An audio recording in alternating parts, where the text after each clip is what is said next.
Olá!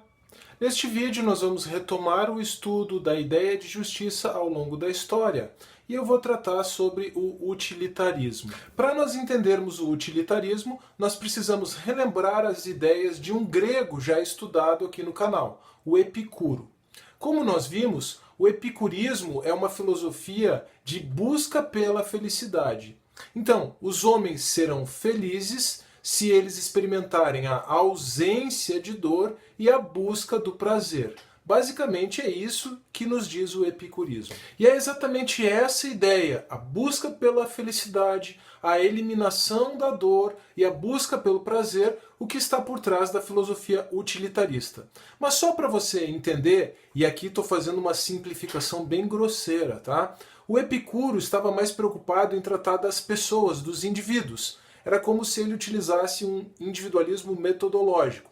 Ele estava preocupado em ensinar a cada um o que cada um deveria fazer para ser feliz. O utilitarismo pega essas ideias e coletiviza e projeta isso para toda a sociedade. Ou seja, o utilitarismo é coletivista.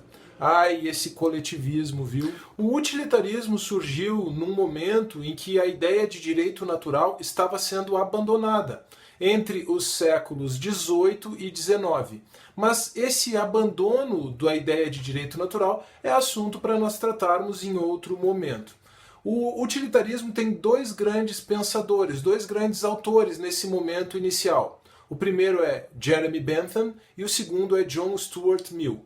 O Bentham, só para que você tenha uma ideia, rejeitava expressamente a ideia de direitos naturais. O utilitarismo, então, é uma filosofia que busca a justiça social por meio da maximização da felicidade. Nós podemos tecnicamente trocar essa expressão e falar em maximização da utilidade, mas funciona como sinônimo aqui. Tá? A ideia é aumentar a felicidade, aumentar o prazer e diminuir a dor para a maioria dos indivíduos da sociedade. Certo, mas nesse momento você já deve estar se perguntando, será que é possível buscar esse aumento da felicidade, esse aumento da utilidade para todos os indivíduos da sociedade? É evidente que não. E é nesse ponto que o pensamento do Jeremy Bentham se diferencia do pensamento do John Stuart Mill. O Bentham, que também foi o primeiro dos utilitaristas, entendia que deveriam ser feitos cálculos para buscar, então, essa maximização da felicidade. Na prática, funcionaria desta forma. A felicidade da maior quantidade de pessoas deveria ser buscada mediante o sacrifício da menor quantidade de pessoas. Cruel, não é mesmo? Mas isso é o que é o coletivismo. Então, vai tudo muito bem, desde que você não seja a ovelha sacrificada em prol do rebanho. Bom, outra coisa a respeito do pensamento do Bentham é que ele tinha uma escala única de prazeres, ou seja, para ele não havia prazeres mais elevados ou menos elevados. Todos os prazeres teriam o mesmo peso. Em resumo, esse cálculo do Bentham era um cálculo puramente quantitativo. Como isso pode ser bastante difícil de digerir, pelo menos para mim então veio um segundo filósofo, um discípulo, na verdade, do Bentham, que veio após ele, o John Stuart Mill. E o objetivo do Mill foi tentar abrandar o utilitarismo, tentar suavizar o utilitarismo, tornar o utilitarismo mais palatável, mais digerível. E ele fez isso conciliando as ideias utilitaristas com uma busca pela defesa da liberdade das pessoas. O Mill afirmou algo muito parecido com a regra de ouro. Não faça aos outros aquilo que você não quer que os outros façam a você. Mas sobre a regra de ouro, eu tratei no meu outro canal.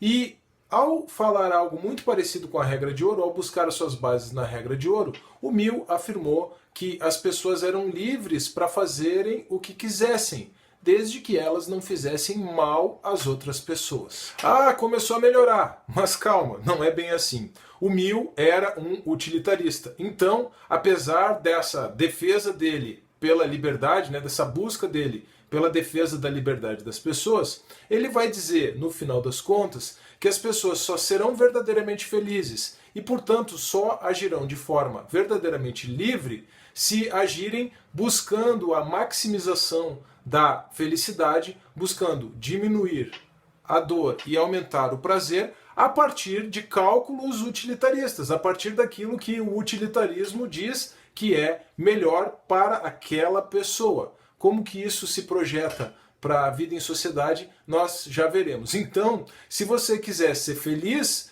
você precisa seguir aquilo que o John Stuart Mill diz para você que é felicidade. Isso no pensamento dele.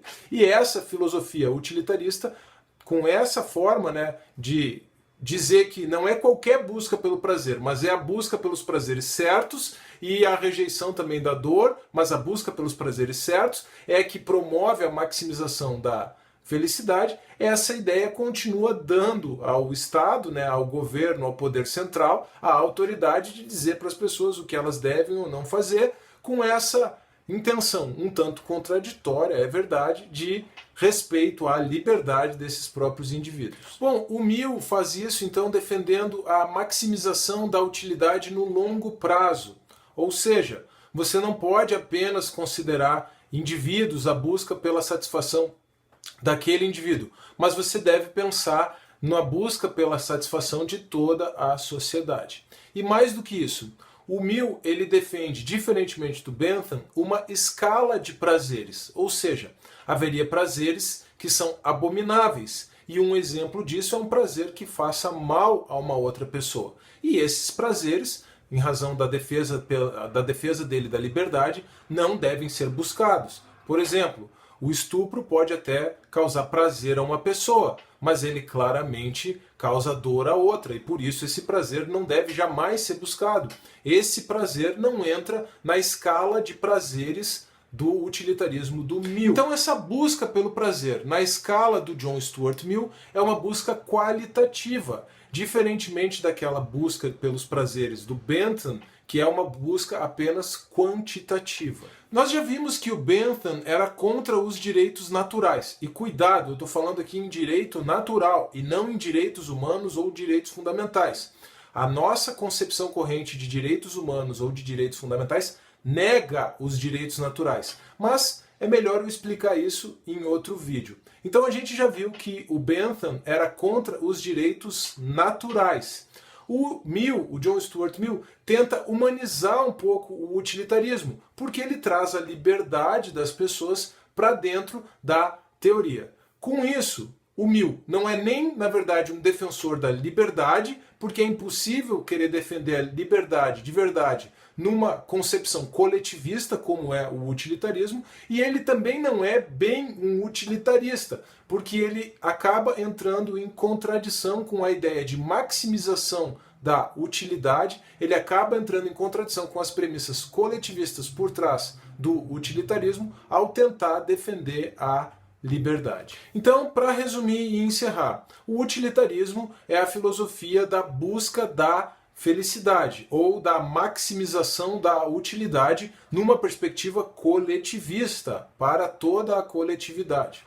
Para o Jeremy Bentham, essa era uma questão apenas quantitativa, lembrando que o Bentham era contrário aos direitos naturais. Então, para o Bentham, a busca pela felicidade é uma questão quantitativa. Prazeres devem ser contados, contabilizados e não pesados ou avaliados. Já para o John Stuart Mill, que era também um defensor da liberdade, essa busca pelo prazer deve levar em conta a qualidade e não a quantidade. E por que é importante nós estudarmos essa filosofia ainda hoje?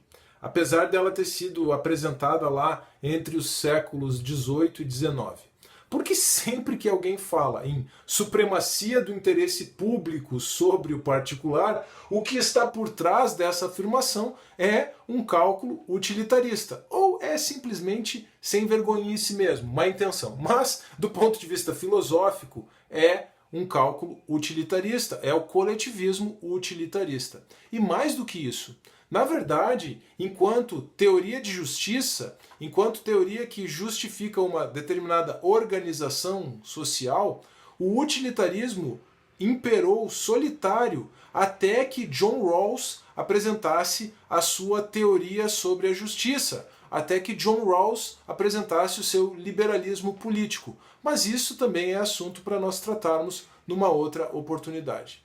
Se você aguentou até aqui, por favor, deixe o seu like, inscreva-se no canal, compartilhe o vídeo, deixe um comentário, uma pergunta ou uma sugestão. E até a próxima!